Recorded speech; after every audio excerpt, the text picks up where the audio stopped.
Olá, pessoal, sejam todos bem-vindos ao Clube Criminal, seu podcast diário, sempre ao meio-dia, comigo, Rodrigo Alvarez, defensor público há mais de 10 mil anos, com ele, Thiago Bunin, o mestre, o nosso professor, e João Ricardo Batista, o homem que já fez júri do Iapoque ao Chuí e dizem que até na Lua. Hoje, o nosso convidado especial, Dr. Paulo Sérgio, para falar sobre esse tema, que é muito importante aqui, a gente sempre volta nele, porque ele é quase que infindável, que é o Tribunal do Júri. Sejam todos muito bem-vindos. Vai lá, Thiago.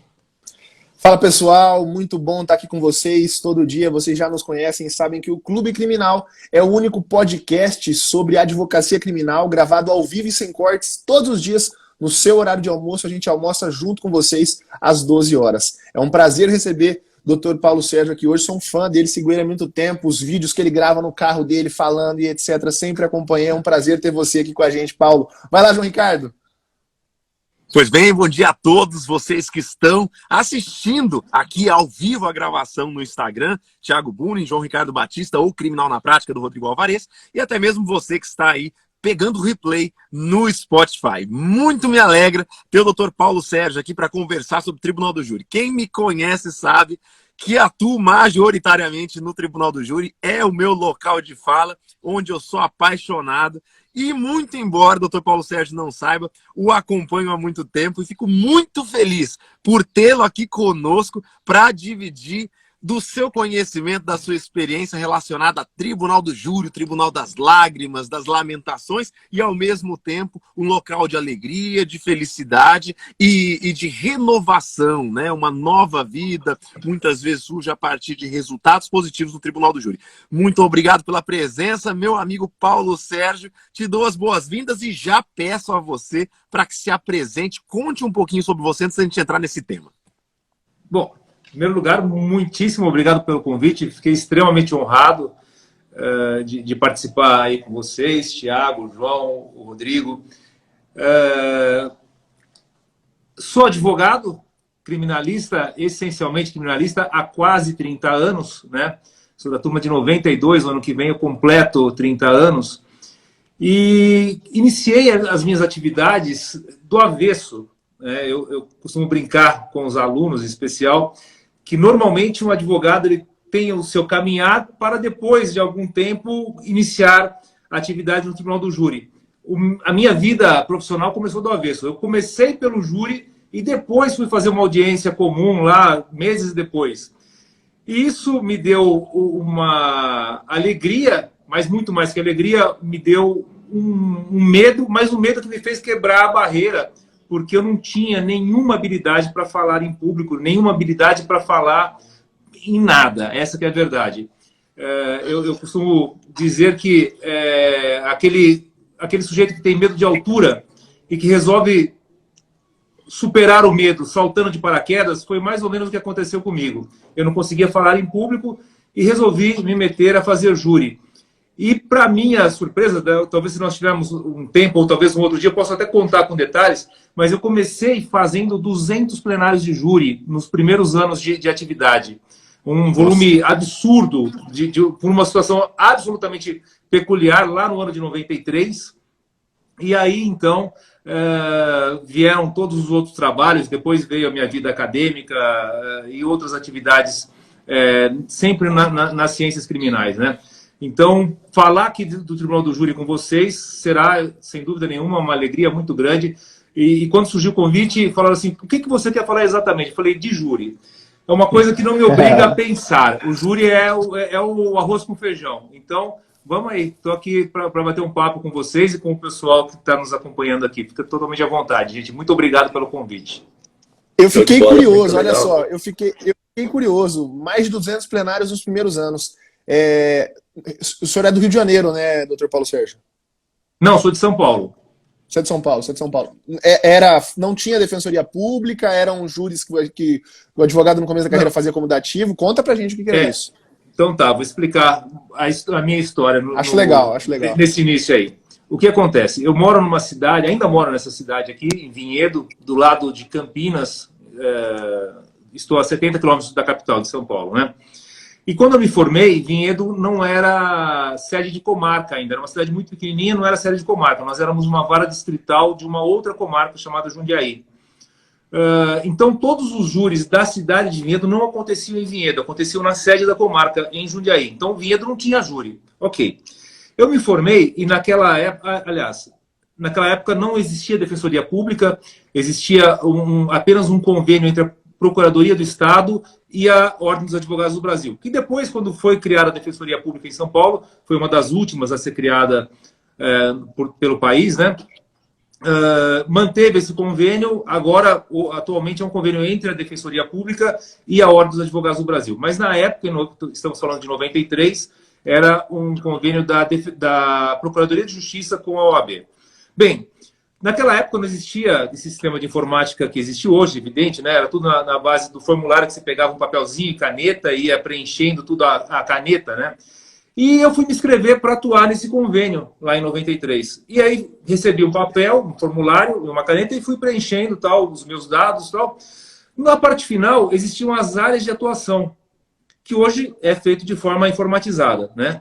Mas eram quadradinhos assim, área civil, área criminal, família, júri e tal. E eu fiz um X em todas as áreas, porque eu queria começar a advogar. Eu estava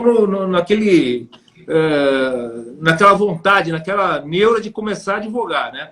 E preenchi todos os quadrinhos. Quando eu terminei de preencher, entreguei para a mocinha, para a atendente lá do convênio, ela falou, doutor, você precisa preencher outro papel, porque o senhor preencheu todos, e aqui nós não temos júri. Poxa, mas como assim não tem júri? Falou, não tem júri, não existe júri, porque os júris são feitos na sede da comarca e nós não fazemos júri. Aí eu, na preguiça, eu falei para ela assim, poxa, mas se não tem algum problema de ficar preenchido? Ela falou, também não, né, porque não tem mesmo, não tem problema nenhum, deixa preenchido assim, não precisa preencher outro não, deixa esse formulário aqui. Ou seja, eu seria a única pessoa daquela subseção da OAB a ter preenchido o campo do júri. Até aí não ia mudar em nada, porque realmente não tinha júri. Para nossa surpresa, um mês depois, houve uma intervenção do Tribunal de Justiça na comarca de Campinas, porque Campinas represava, naquela ocasião, 2.000 plenárias de júri. 2.000 plenárias de júri. Um acúmulo de 20 anos de júri lá. Estava uma coisa assim absurda. O tribunal fez uma intervenção e nessa intervenção houve por bem pegar 200 processos de júri, 200 plenárias de júri para cada cidade em volta de Campinas. Então, 10 cidades em volta de Campinas receberam 200 plenários de júri. E migraram 200 plenários de júri para Vinhedo. Quem era o único advogado inscrito no júri? Eu. Fui nomeado para esses 200 júris. Então, eu iniciei a minha atividade sendo nomeado em 200 júris, né? E repito, alguém que não conseguia levantar o nome na sala de aula e falar, oi, meu nome é Paulo Sérgio, eu moro em tal lugar, eu pretendo fazer tal... Eu tinha uma timidez exacerbada. E aí, na cara e na coragem, com a ajuda de amigos, evidente, né? Com a ajuda de amigos, eu fui tentando romper essa barreira e era eu comigo mesmo, né? Então, comecei assim a fazer os júris. E dali foi. Hoje já acumulamos aí... É claro que desses 200 plenários não aconteceram os 200, né? Alguns réus morreram no caminho, outros nunca foram localizados. Naquela época não se fazia júri sem localizar o réu, né? Enfim, desse volume aí, eu acho que deve ter acontecido uns 150, cento e tantos júris dessa leva aí. E aí eu acabei, por conta desse volume, sendo conhecido por fazer júri, e aí surgiram os casos que me procuravam para constituir, para fazer o júri, depois vieram aí outras indicações e outras parcerias e tudo mais, e nisso percorremos 30 anos. E nesses 30 anos eu tenho aqui um número totalmente falho, porque a pessoa que me ajudou uma época a elaborar uma planilha de júris meu aqui, nós tínhamos chegado em 500 júris alguns anos atrás. Então hoje eu falo assim, eu tenho mais de 500 plenários, mas quantos plenários exatamente eu tenho, já não tenho mais essa conta já. Show de bola. Eu acho muito legal, doutor, o senhor falar isso, porque ontem mesmo, naquele momento que eu estava explicando antes aqui para o pessoal que a gente tem dentro da nossa comunidade, que é a Sala Secreta, uma aluna nossa estava falando para a gente, confidenciando lá, que ela, olha, eu nunca fiz um plenário de júri, vou fazer meu primeiro na segunda-feira. E ela tava nervosa, ansiosa, doutora, se tiver aí até pode se identificar. Aí ela falou o seguinte, só que eu tenho uma curiosidade, eu vou fazer o meu primeiro na segunda e o meu segundo na terça. Ela já vai emendar 2 plenários de uma só vez. Sensacional. Essa história, assim, lembrou a história dela na hora, sabe? Eu vou falar, a semana desafio passada, quarta-feira da semana passada, eu teria o meu primeiro júri pós-pandemia, porque nós estamos interrompidos na pandemia, né? Não está fazendo júri aqui em São Paulo, e agora que houve a retomada. E aí o juiz da comarca de Campinas, ele preparou o mês de agosto todinho de júri. Tem um júri atrás do outro. Então, meu primeiro júri seria na quarta-feira da semana passada. Para o meu desalento, né, para o meu desespero, quando eu chego para fazer o júri na terça-feira, na quarta-feira, o júri da terça-feira não havia encerrado. Então, precisou continuar o júri da terça e o meu júri acabou sendo adiado. Nós não temos uma data ainda dessa retomada, desse meu caso. Tem outros casos já pautados, né, mas desse caso específico, e eu estava me sentindo exatamente como lá em 93, o meu primeiro júri, porque fazia 1 ano e meio, desde de novembro de 2019, que eu não faço plenário, por conta da pandemia. O meu último plenário foi em novembro de 2019, aí no comecinho de 2020 eu não tive, e depois já não tivemos mais plenários de júri aqui em São Paulo, né? E agora, na retomada, eu iria fazer um júri, não fiz, estou extremamente chateado, extremamente triste, mas, por outro lado, feliz, porque nesse caso especificamente, o réu estava preso.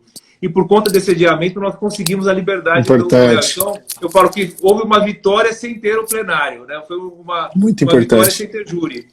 Mas essa é a vida, faz parte. Acho que a principal mensagem que o Paulo Sérgio deixa nessa primeira fala dele é a seguinte, né? A gente recebe muito essa pergunta dos jovens advogados. Eu tenho medo de falar em público, eu tenho insegurança, é meu primeiro júri. Qual que é a principal dica que você dá? Comece, né? Você precisa fazer para perder. Eu sempre falo isso pro João também. A minha primeira sustentação oral, o meu primeiro plenário, como a gente se preparou, dias se preparando e etc, né? Com o tempo isso vai se tornando algo mais...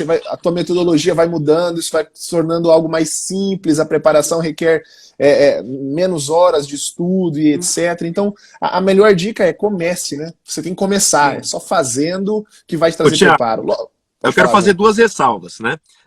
Primeiro, não me surpreende em São Paulo ter júri redesignado, porque eu já é a segunda vez que eu tento fazer um júri que eu fui para São Paulo, me desloquei do Mato Grosso do Sul, cheguei em São Paulo redesignado. Segunda vez, redesignado. Vamos para a terceira, agora ver se a gente consegue fazer esse júri em São Paulo. Mas, para além disso, para a gente falar sobre começar no Tribunal do Júri, eu fico muito receoso de falar para a pessoa apenas, né? Eu sei que não é o nosso entendimento aqui uníssono. Comece sabendo por onde você está começando. Eu mesmo digo, poxa, causa de júri, tem causas que são mais acessíveis e causas que são quase inacessíveis para um advogado iniciante. Se a gente estiver falando de um júri complexo, que envolve interceptação telefônica, que envolve uma multiplicidade de réus, que envolve de alguma maneira uma complexidade muito grande, e aí você, advogado, vai aventurar-se no tribunal do júri e colocar em risco a vida do cliente.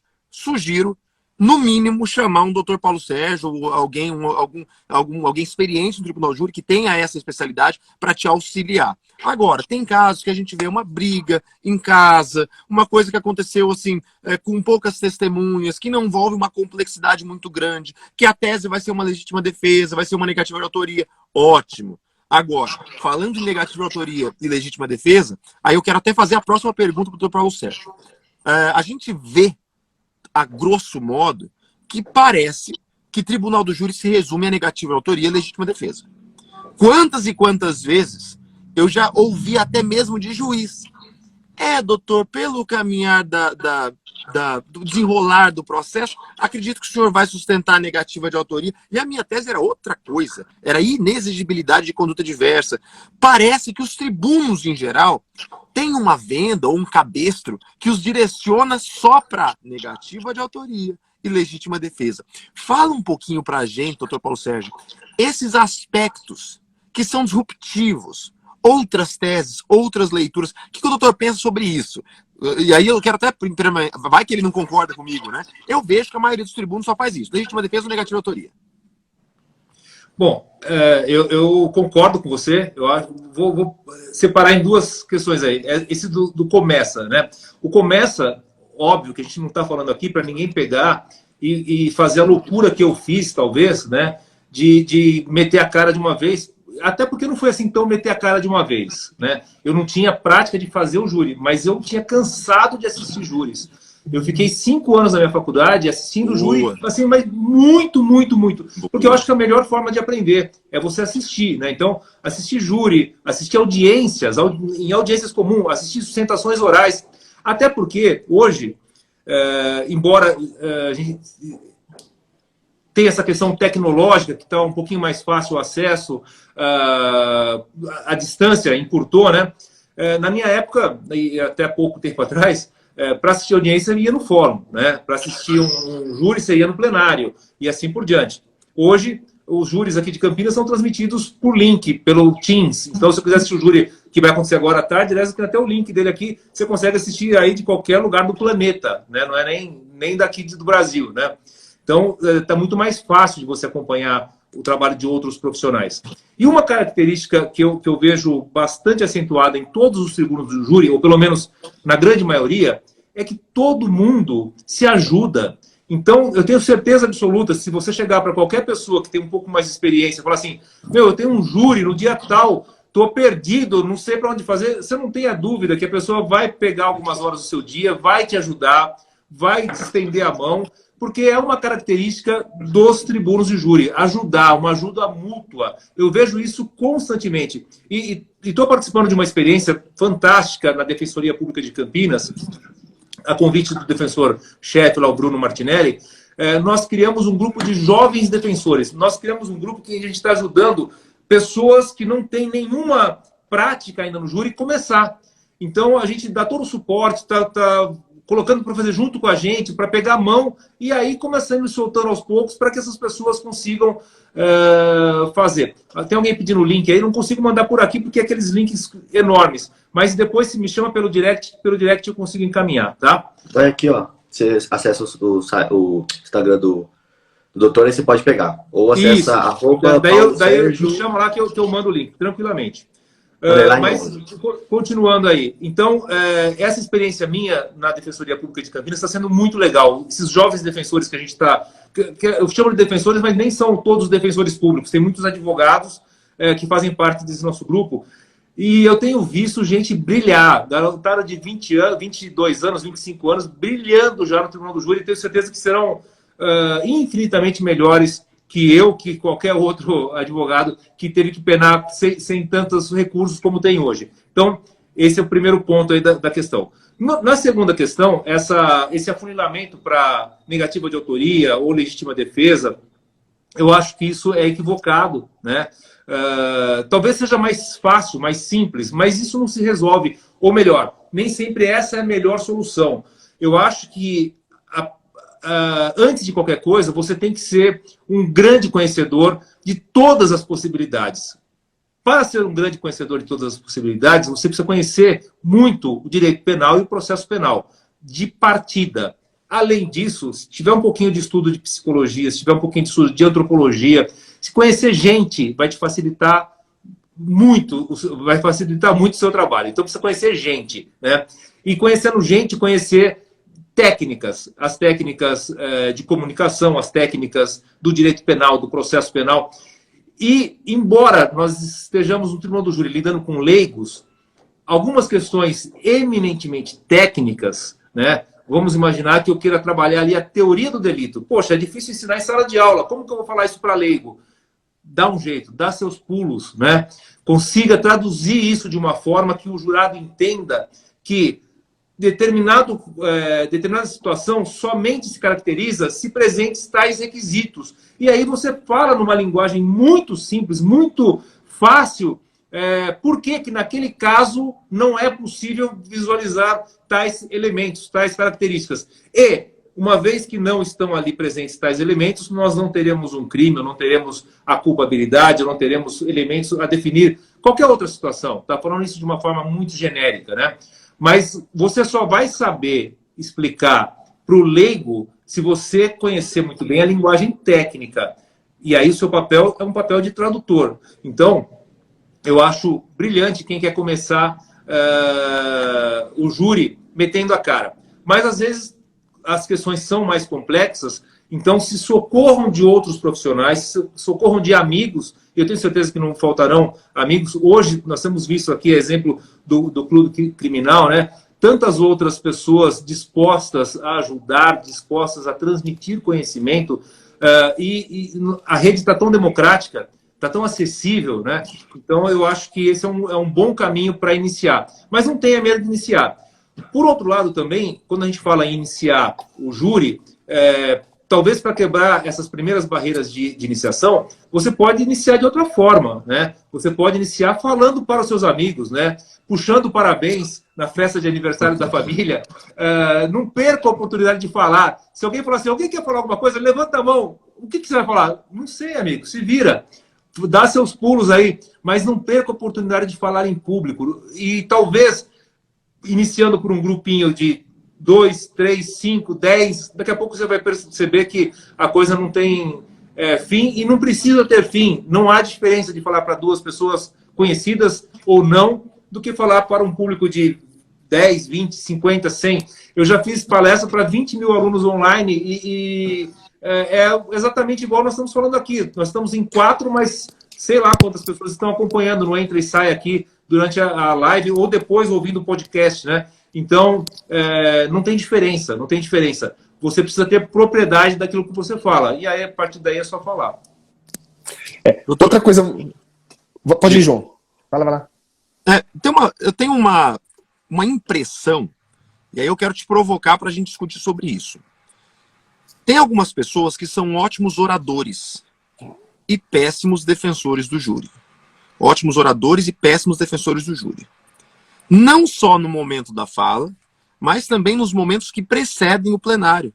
Preparação do acusado para o seu interrogatório, que faz parte da sua autodefesa, a estratégia processual, a leitura dos momentos, das nulidades, dos momentos processuais, a liturgia do próprio plenário. Então, eu gostaria que você falasse um pouquinho sobre isso, sobre ótimos oradores e péssimos defensores no plenário. Perfeito. Interessantíssimo isso, porque eu venho semeando nos últimos meses, se vocês me acompanham nas minhas publicações aí no IGTV, eu tenho semeado já, acho que nesse último ano, que ficou mais latente isso por conta dessa infinidade de lives que acontecem, da exposição de muita gente. Tem muita gente dando aula de sustentação oral que não sabe fazer sustentação oral. Tem muita gente dando aula de júri que não sabe fazer júri. Mas como é que você filtra isso? Tem que ter um pouquinho de coerência. A pessoa não pode dar uma aula de 30 minutos, de 50, sei lá quantos minutos, e errar 30 vezes na gramática, no português. Essa pessoa não está preparada para falar. A pessoa não pode querer ensinar alguém se ele não sabe o beabá do direito penal. É uma coisa extremamente assustadora que eu tenho visto.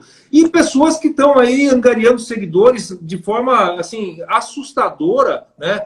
Milhares e milhares de seguidores. E eu fico com vergonha. Sabe aquela história da vergonha alheia? Eu tenho passado por isso muito, muito. Porque não é porque a internet está aberta que eu posso fazer uma live, que eu posso me transformar num professor por conta disso.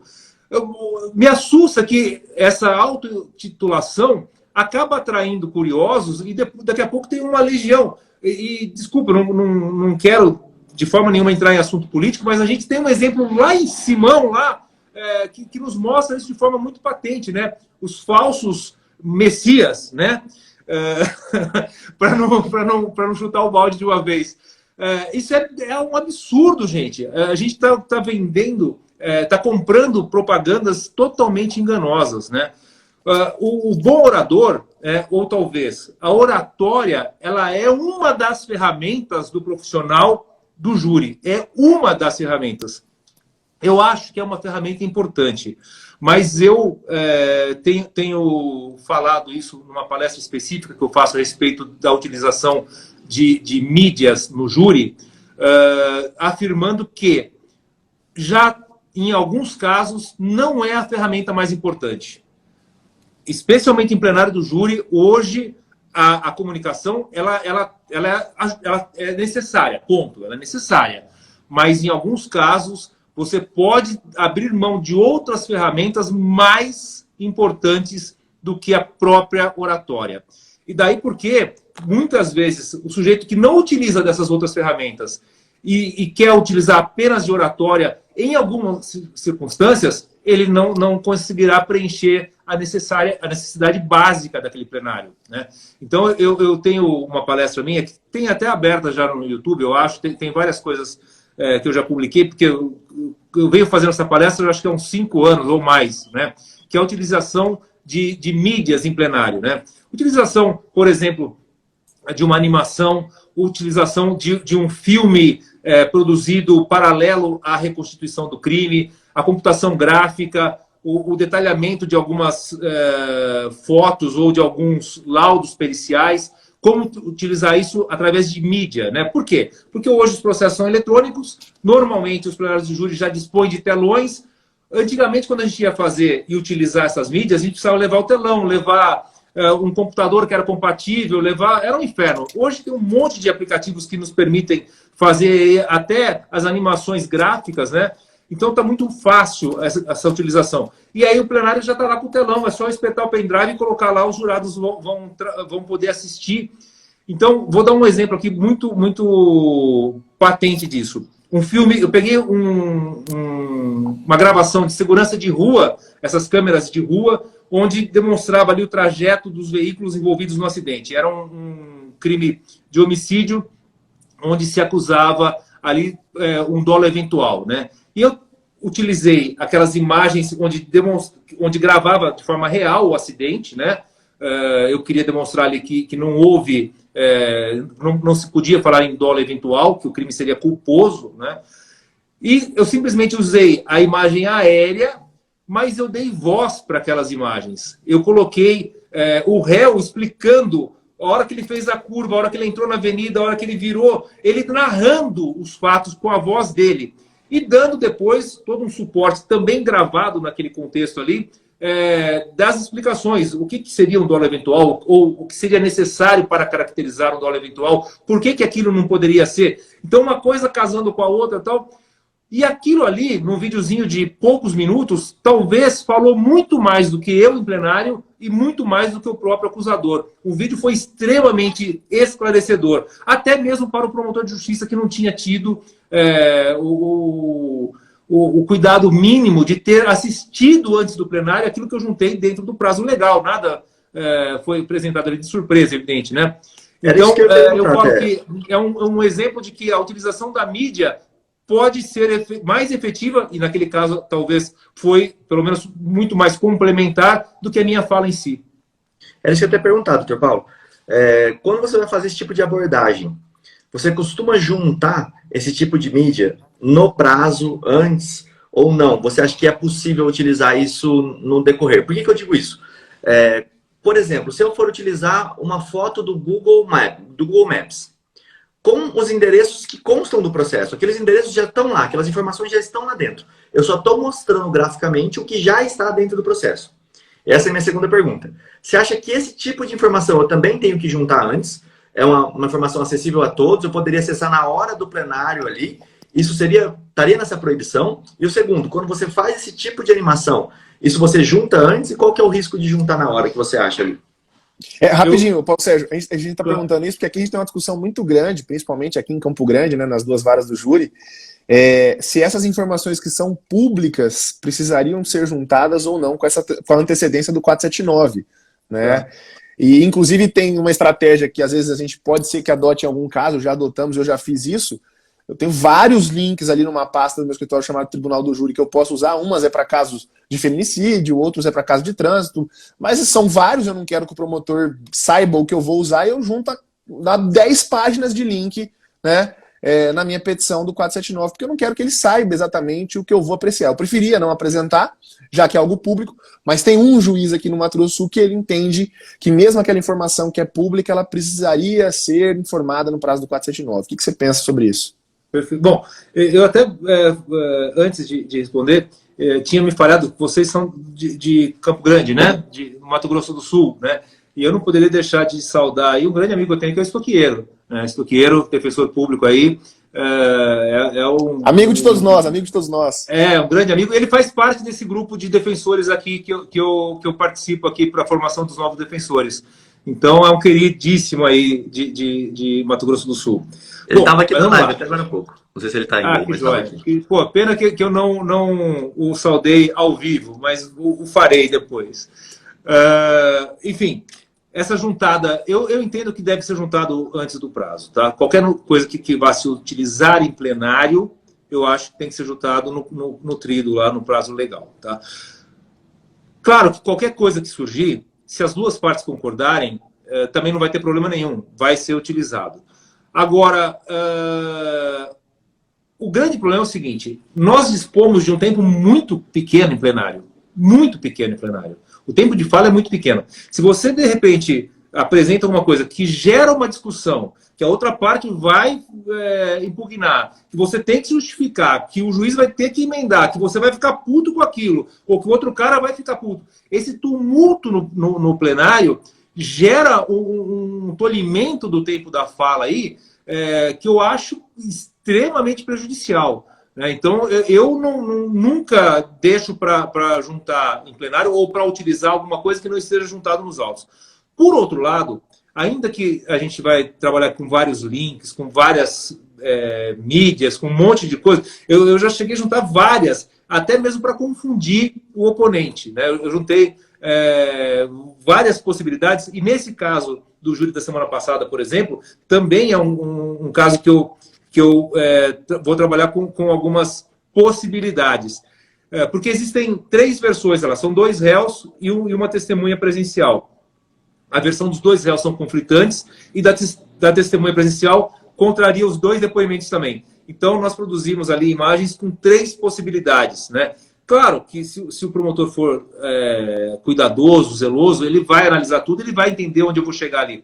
Mas eu também diria que esse negócio da surpresa em plenário, que imaginar que eu vou chegar ali, vou matar uma situação, vou pegar todo mundo de surpresa, isso não que não pode acontecer, mas é tão raro, é tão difícil. Normalmente, quando você começa o processo lá na sua resposta à acusação, você já está apontando para que caminho você vai. E mais, né? O processo fala para que caminho seguir. É difícil você pegar um processo que chegar na hora e todo mundo esperava uma legítima defesa e você surge ali com uma negativa de autoria, né? É muito raro isso, não tem muita lógica, né? O processo ele é uma sequência... Desculpa, pois não. Não, eu que peço desculpa da interrupção, e eu não podia deixar de passar essa vírgula aqui. As minhas surpresas, quando eu consigo essa surpresa, esse elemento surpresa no plenário, é exatamente pelo fato de eu vir com uma tese inesperada. E geralmente é uma tese muito mais tecnicamente elaborada. É uma tese que envolve, por exemplo, intercrimes, que envolve uma inexigibilidade de conta diversa. Então, se há alguma surpresa, a surpresa não é documental, a surpresa está relacionada ao acuramento jurídico das teses apresentadas. Pois é. Sabe que, vou falar do último júri que eu fiz antes da pandemia, tá? Eu fui preparado, totalmente preparado para uma tese, totalmente preparado para uma tese. O que acontece? No dia do júri, o dia designado para o júri, o promotor de justiça que faria o júri comigo, que era o Rogério Sanches, que é bastante conhecido nas redes também, né? Ele tinha sido promovido e ele tinha ido para uma outra comarca. E a gente tinha feito já zilhões de plenários juntos já. E eu estava esperando que ele fizesse aquele júri, embora já tinha sido promovido para uma outra comarca maior, tal, eu achava que ele fosse fazer aquele júri. E, para minha surpresa, chegou lá um outro promotor designado. E o promotor foi designado às vésperas, ou na véspera, alguma coisa assim. Ele caiu totalmente de paraquedas. Mais do que cair de paraquedas, ele estava ali, assim, tipo, puta, eu não queria ter todo esse trabalho hoje. Aí ele chegou para mim e falou assim, Paulo, o que você quer falar aqui? Vamos tentar ver alguma coisa aqui, porque, puta caso complicado e tal, e o Rogério falou para mim que o caso seria simples, etc. Bom, enfim, e eu chutei ele na hora, eu falei, tá absolvido o caso por negativa de autoria, sei lá, eu não lembro exatamente o que era a questão ali. Mas eu falei, mas é demais também, né? Eu falei, então estuda aí, vamos pro pau, então. Ele falou, não, vai, tá bom, vamos embarcar nessa. Ou seja, olha que situação bizarra, né? Porque eu fui preparado para uma guerra, cheguei lá, tinha uma bandeira da paz gigantesca. E aí eu só dei um abraço na bandeira da paz e resolvemos o caso. Mas são situações inusitadas, né? E raras, raríssimas. Por outro lado, essa surpresa, como você falou, que acontece, eu não digo que não pode acontecer uma surpresa de plenário, mas são raras, né? São muito raras. Às vezes até a gente é obrigado a desviar o curso, e eu faço aqui menção a um outro episódio que eu vivenciei também, onde estaríamos diante de uma negativa de autoria clássica, tá? Tudo caminhava para negativa de autoria. Quando o réu é interrogado em plenário, conversado com ele minutos antes, está tudo certo. Quando ele é interrogado em plenário, ele confessa a autoria. E eu caí da cadeira. Eu caí da cadeira totalmente, interrompi e fui conversar com ele. Falei, você está louco? A gente acabou de conversar, o processo caminhou, você negando o fato, que história é essa? E ele falou, acabei de receber um recado que ou eu assumo isso, ou se eu voltar para a cadeia, eu não saio vivo hoje. Como trabalhar com isso? E vai negar o domínio das facções dentro dos presídios? Tem como negar isso? Né? Então, uma situação completamente absurda, e que ali naquela interrupção que eu fiz, eu tive que demonstrar a minha fragilidade defensiva ali, mas dividi a minha angústia com a acusação e com o próprio juiz do plenário. Pedi que a gente se reunisse e foi concedido, um juiz muito cauteloso, um promotor de justiça também muito zeloso. Falei, olha, a situação é essa. Agora, eu estou abrindo mão da defesa porque não tenho como defendê-lo. Eu estou pronto aqui para negativa de autoria, o réu vem aqui e confessa. E aí eles me encorajaram a seguir na minha tese, mesmo contrariando o réu, e faz parte também, a gente tem a defesa técnica e a autodefesa, e eu mantive o trabalho defensivo técnico, e na defesa técnica nós conseguimos a absolvição, e de lá ele não voltou para o plenário, né? Então, aliás, ele não voltou para o presídio, do plenário ele teve já sua liberdade garantida ali, mas são situações absolutamente estranhas, inusitadas, mas que acontecem. A gente lida com gente, e gente está suscetível a tudo isso, né? O mundo do processo penal que frequenta o banco do réu, majoritariamente, é o mundo dos desassistidos, é o mundo do pobre, é o mundo do excluído, é o mundo excluído, né? E a gente tem que saber lidar com isso, porque é nessa exclusão que as facções ganharam força, é nessa exclusão que o submundo cresceu e manda no Estado dentro dos presídios.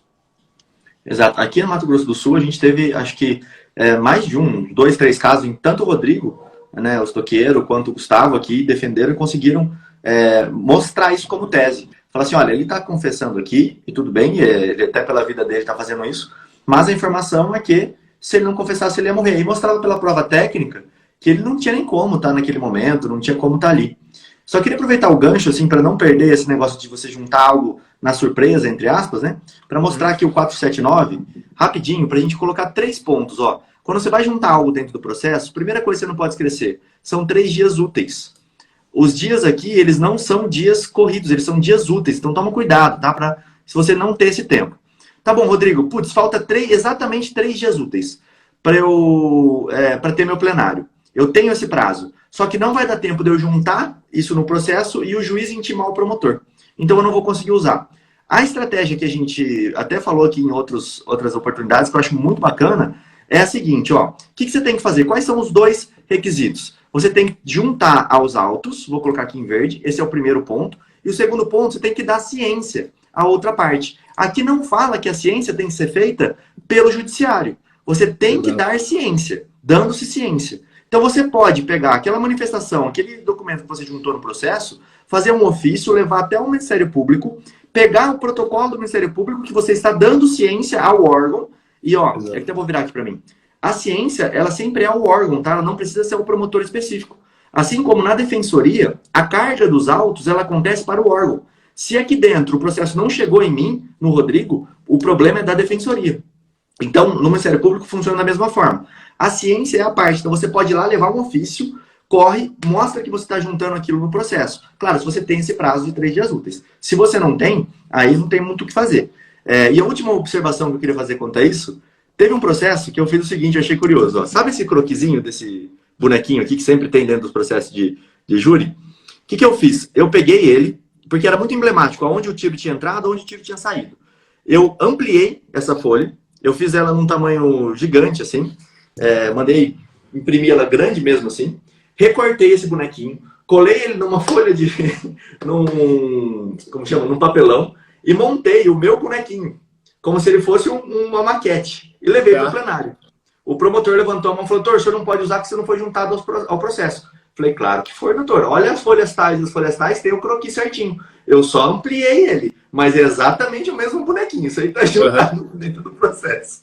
A gente teve um caso, eu sempre me recordo desse caso, que eu e o João fomos fazer um júri, e uma das teses era legítima defesa, e o nosso cliente a vítima tinha na mão um pau, né? E a gente não achava nos autos, eu acho até que a gente assumiu depois do 479 esse caso, e a gente não achava nos autos o auto de apreensão desse pau. A vítima também tinha uma faca na mão, a faca estava lá, mas o auto de apreensão desse pau não estava. Mas tinha uma descrição num laudo de local, o tamanho desse pau. E a gente teve o cuidado de ir num marceneiro e pedir pro cara, recorta um pau de madeira, mas na mesma largura, da mesmo comprimento, tudo certo. E levamos pro plenário. E o juiz não deixou a gente usar, né, João? Você lembra desse caso? Foi algo que a gente precisaria, não deixou a gente usar. Mas deixou a gente usar uma trena, pra gente mostrar o tamanho do pau. E esse caso aí. A trena serviu. O que tá na minha mão ali é uma trena. O João tá com a arma, eu tenho a faca de um lado e a trena. Então eu consegui com a trena, a gente tinha já essa carta na manga, a trena ia ser usada ou se o juiz não deixasse utilizar o pau, ou para medir o pau e mostrar o tamanho do pau. Então serviu. Né? Você vê até o objeto que você vai utilizar, isso tem que ter informado no quadro. Ô, Rodrigo, e é legal, Thiago, é legal você tocar nesse assunto, porque olha essa imagem, olha a dinâmica, bota na imagem nova aí, Rodrigo. Olha a dinâmica dessa imagem. Esse júri ele foi tão especial, porque muitas pessoas falam, júri é teatro. Meu amigo, que seja, chame como quiser, os desdobramentos da heurística e retórica de Platão, de Sócrates, chame como quiser. O que o tribuno está fazendo? Está contando uma história. Se você vai contar narrando, se você vai contar encenando, nesse dia foi muito interessante, porque nós fizemos uma... Não sei se o Dr. Paulo Sérgio já fez ou costuma fazer isso. A gente fez uma modalidade de sustentação que ela chama sustentação simultânea, que eu tenho feito cada vez mais. São dois tribunos falando ao mesmo tempo. Nesse dia, eu e o Thiago trocávamos simultaneamente de fala. A cada 30 segundos um falava, outro falava. Isso não era uma loucura, era tudo pré-ordenado e ensaiado. E para além disso, junto com a nossa sustentação simultânea, a gente fazia uma simultaneidade de apresentação cênica dos fatos, da mesma maneira que vocês viram ali, com toda a dinâmica que tem num filme de ação.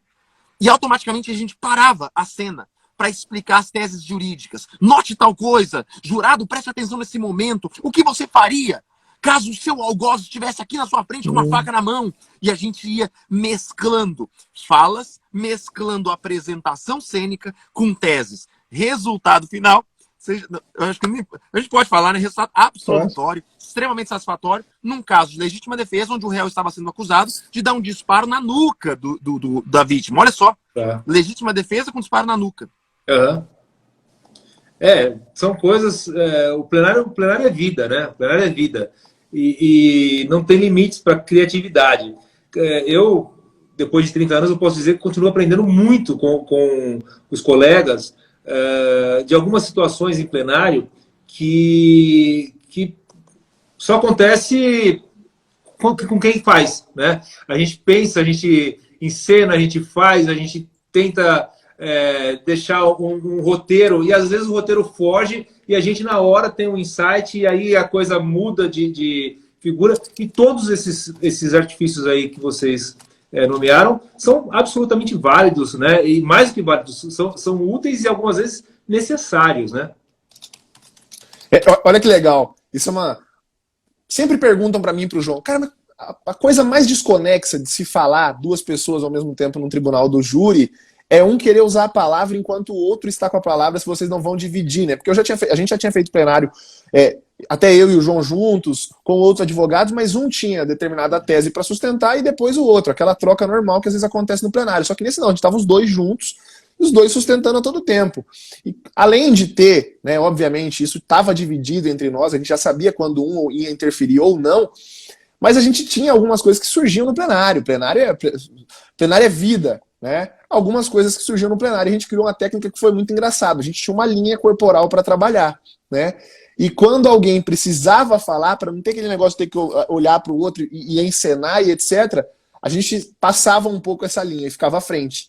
E o orador já sabia que alguém queria intervir ele, né? E aí eu rapidamente acabava minha fala para deixar o João assumir. Essa foi a técnica que a gente criou. A gente sempre fala, ó, quer fazer júri em dois, essa é a técnica, né? Outra coisa Sabe que uma das coisas mais interessantes que eu aprendi, e interessantes e inusitadas que eu aprendi na pandemia, foi o seguinte: nesse grupo de defensores, o Rodrigo participou com a gente, o estoqueiro, o Bruninho tinha visto algum vídeo, alguma coisa assim, e ele, numa das nossas reuniões, ele falou assim: gente, eu conheci um professor de palhaço sensacional, que não sei o quê, contou a história do cara, um cara que participou do Palhaço Sem Fronteiras, viajou o mundo trabalhando com essas artes, né? E quando eu ouvi, eu achei que ele tem muita coisa que pode nos ajudar nas nossas atividades em plenário. E topam conhecer? Bom, fomos conhecê-lo, vamos conhecê-lo, que foi um bate-papo virtual, assim, pelo Zoom. Nós elaboramos uma grade de aulas e ele deu aula para a gente nos sábados pela manhã durante, eu acho que uns 3 meses, mais ou menos. A ideia inicial eram 7 aulas, acabou espichando um pouquinho. Eu acho que foram uns 3 meses. E aconteceram tantas coisas durante esse período, tantos ensinamentos, que eu acho que engrandeceu demais o nosso potencial de júri. Só que depois disso não tive mais nenhum júri. Seria o primeiro a semana passada e ainda nós não tivemos. Mas uma das coisas que mais chamou atenção inicialmente é de que o palhaço, ele não importa o local, não importa se ele está dentro de um hospital, num hospitalhaços, por exemplo, ou se ele está num picadeiro de circo, ele precisa extrair a atenção para, entendo a atenção, ele ter o sorriso da pessoa, né? Então ele chega no hospital, num ambiente onde impera a dor, impera a tristeza, a preocupação, ele, com a sua graça, com a sua... Às vezes não tem nenhuma palavra, é um gesto, uma mímica, ele tira a atenção do ambiente e muitas vezes extrai daquele paciente, daquele doente, um sorriso. E esse sorriso vai trazer tantos benefícios na cura daquele sujeito, né? E a gente no Tribunal do Júri tem isso também. A gente está lá com 7 pessoas que não estão ali porque querem, estão ali contrariadas, estão ali com a preocupação do boleto que está vencendo, enquanto ele está ali sem fazer nada. Está faltando comida na casa do cara, está faltando gente no trabalho, está faltando preocupação com o filho, porque se alguém precisa levar para a escola. E ele não sabe se aquilo vai durar 2 horas, 5 horas, um dia ou uma semana. Ele está à disposição da justiça, sendo trazido, né? Sendo convocado para estar ali numa coisa que não é a função dele. E a gente, com esses ensinamentos do Ézio, que é o palhaço, né? O Ézio, ele acaba nos dando algumas dicas, aliás, valiosíssimas dicas, para como, de forma muito peculiar, e buscar a atenção desses jurados, quebrar essa parede, né? essa barreira defensiva. E mais do que isso, né? A gente não pode esquecer que nós chegamos ali derrotados sempre, né? Nós já chegamos no 7-0, né? A acusação fala em nome do Estado, a acusação fala como defensora da sociedade, né? E a gente está defendendo ali o marginal, né? Pelo menos um marginalizado. Então, são ferramentas que ajudam muito. Então, eu tive essa experiência no ano passado e eu acho que aprendi muito mais ali do que em muitos anos de atividade no plenário com o Ézio. É uma coisa que vale a pena. E vocês que têm a escola, talvez valha a pena pensar nisso, porque é um grande... Eu estou agora, vou ousar falar aqui, nós estamos inaugurando, nos próximos dias, um grande curso de júri no IBCCRIM. Eu sou o coordenador do departamento de curso do IBCCRIM, né, em São Paulo. E a gente vai fazer um curso de júri que vai durar até junho do ano que vem, em comemoração aos 200 anos da instituição do júri no Brasil. E vários módulos, são 4 módulos no final. O Rodrigo está aqui. Rodrigo, grande abraço, cara. Eu não tinha visto você antes aqui e saudei quando eu acho que você estava fora da audiência aqui. Mas eu queria mandar um grande abraço porque o Rodrigo é o cara. Tenho uma admiração muito grande pelo Rodrigo Soqueiro. Nós todos. É um grande amigo. Enfim, nesse curso, Júlio, que inclusive o Rodrigo faz parte do nosso corpo docente, né? A gente vai levar o Ézio para lá. Vai ter um dos módulos lá que vai ter aula de desembargador, vai aprender com o Ézio. O Toffoli vai fazer a abertura desse nosso curso, ele vai aprender com o Ézio. Esse pessoal precisa aprender a entender gente. Precisa entender principalmente ele, por trás de milhares de processos, milhares de números. Tem gente, isso é importantíssimo. Ministro Toffoli, eu fiz uma brincadeira que a gente sabe que o ministro Toffoli ele é um pouco contra a instituição do júri, né? Não, não um pouco, não é um pouco, não. Você tá muito, né? 100% contra, né? Ele já deu várias manifestações contrárias à instituição do júri, né? Já falou que era um retrocesso, atraso, etc. Sem interromper, já interromperam, nós só convidamos o Toffoli para a aula inaugural propositadamente. Justamente para ele mostrar a sua contrariedade. E junto com ele vai estar o Cacai e vai estar o Torongo, para mostrar o outro lado. Um pouco pesado o negócio. Coitado dele. Bom demais. Não, bom demais. Mas sabe o que você falou? Não, o Paulo Sérgio falou. Vai lá. Se eu estava procurando um negocinho, pessoal, é o tema repetitivo 959 do STJ. Ele vai falar desse termo inicial da intimação, tá? Não serve só para isso, na verdade nem serve para isso. É mais uma analogia que eu estou fazendo. Mas a tese que foi definida pelo STJ é essa daqui, ó. O termo inicial da contagem de prazo para impugnar a decisão judicial é para o Ministério Público a data de entrega dos autos na respectiva na repartição administrativa do órgão, sendo irrelevante que a intimação pessoal tenha se dado em audiência, em cartório ou por mandado. Enfim, era só para vocês saberem. Tema repetitivo 959 do STJ, se alguém precisar utilizar. Só ficar esperto. Para fechar esse assunto, se você me permitir, claro. O júri, eu acho que talvez uma das coisas que pode te dar maior visibilidade e uma progressão na carreira é a sua ética no júri. É o seu trabalho ético, é o seu trabalho de fidelidade, né? Não ser sacana.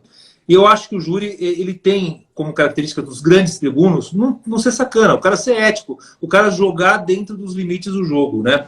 Em toda advocacia, né, Paulo? Em toda advocacia. Sim, mas eu acho que ali fica mais ainda evidente. Por que eu digo isso? Porque é comum quem trabalha no júri tá sempre com o mesmo promotor, tá sempre com o mesmo juiz, tá ali. Como que se você vai puxar o tapete do cara agora e a semana que vem você vai fazer um outro júri, e na outra semana, e na outra, e na outra, e na outra? Então a ética, a cordialidade, né, eu acho que fazem parte. Então, ainda que o repetitivo 959 deixe muito claro isso, e já o próprio Código de Processo Penal, a entrega no gabinete, eu não pensaria em 2 vezes em dar 2 passos a mais dentro desse gabinete e colocar na mesa do promotor de justiça também, né? Conversar com ele, falar, estou juntando isso aqui porque eu já juntei no processo, eu vim aqui para te trazer algo que eu vou usar em plenário. E tá tudo certo, gente, tá tudo certo. Isso não é mostrar fraqueza, não é mostrar medo, não é mostrar...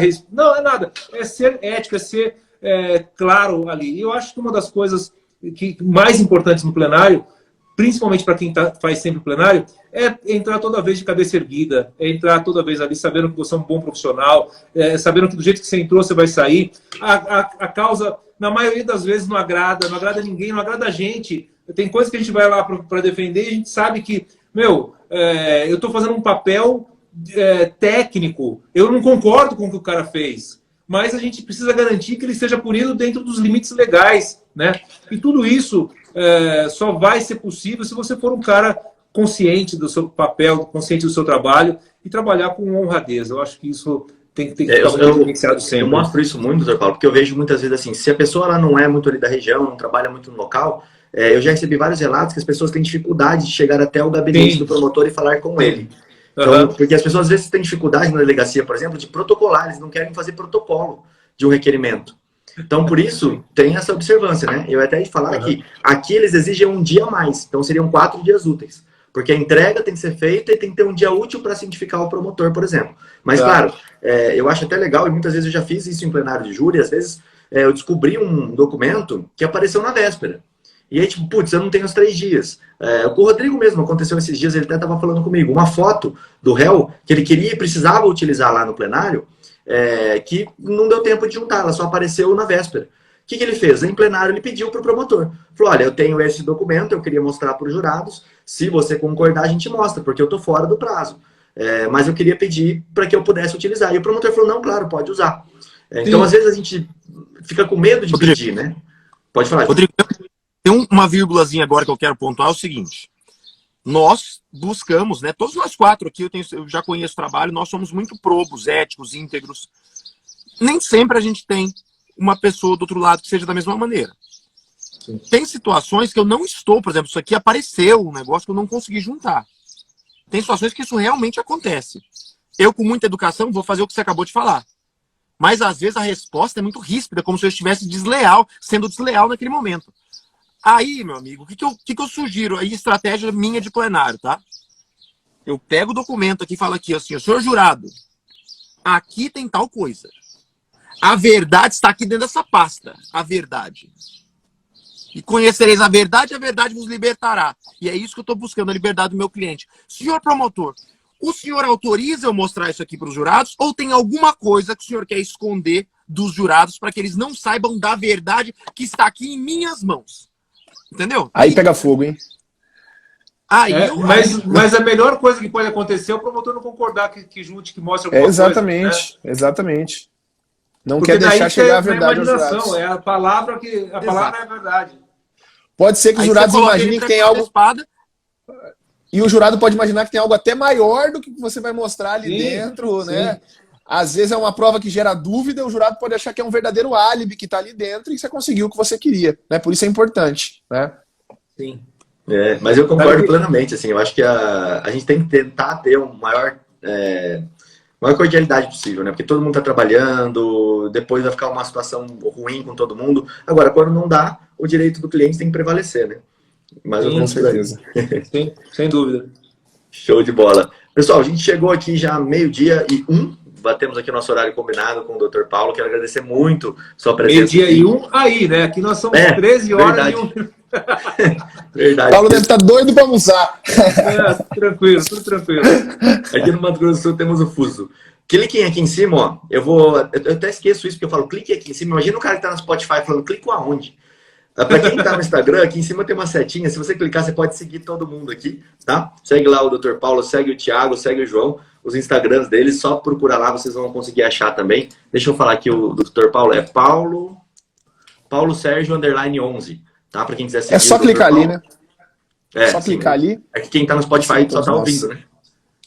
Esse é o problema. Bom, Dr. Paulo, quero passar a palavra para você. Pode falar, João. Peraí, Rodrigo, antes da gente passar as palavras finais do Dr. Paulo Sérgio, eu gostaria só de relembrar, todos que assistem Clube Criminal já sabem, você que está no Spotify, que nós temos a nossa aula aberta às terças-feiras, às 8h45, no Criminal na Prática. As aulas que ficam gravadas apenas no curso estão disponíveis a você gratuitamente toda terça no YouTube às 8h45. Então não perca, coloque na sua agenda, que agora o próximo tema vai ser audiência de custódia. A gente vai fazer um curso de audiência de custódia e você não pode perder. Então temos um encontro marcado às 8h45 na próxima terça-feira, ou seja, todas as terças-feiras, no YouTube, no Criminal na Prática, ao vivo, tá? Só ir lá no YouTube, botar Criminal na Prática às 8h45 e você já vai cair direto na nossa aula ao vivo. Show, deixar o Dr. Paulo aí com as palavras finais. Muito obrigado, doutor, pela contribuição aí. Foi muito bom ter o senhor aqui. Nós falamos isso, assim, é legal a gente fazer esse convite público, né? Porque aí a pessoa não pode negar. Mas está convidado já para participar outras vezes aqui com a gente. E esse tema de júri, ele é infindável, né? Sim. Gente, muito obrigado, eu encerro Paulo. mais da forma que eu comecei, agradecendo a vocês pelo convite, pela cordialidade aí. Foi muito bacana a troca de experiência, é sempre muito bom. E falar de júri, a gente nunca cansa, né? É igual jogar truco, né? Chamou, estamos com a carta, com o baralho no bolso já. É sempre muito gostoso falar de júri, é sempre muito legal. E principalmente essa troca de experiências. E eu acho que essa troca de experiências entre pessoas de outros estados também é ainda mais enriquecedor isso aí. Então, se quiserem outras vezes, contem comigo sempre. Chamou, tá aceito. É assim que funciona aqui, tá? Um enorme prazer falar com vocês e conhecê-los ainda que aqui virtualmente, viu? Perfeito, prazer é nosso, né, Rodrigo? Sim, com certeza. Bom, pessoal, Prazer é todo nosso. valeu, até a próxima amanhã aqui.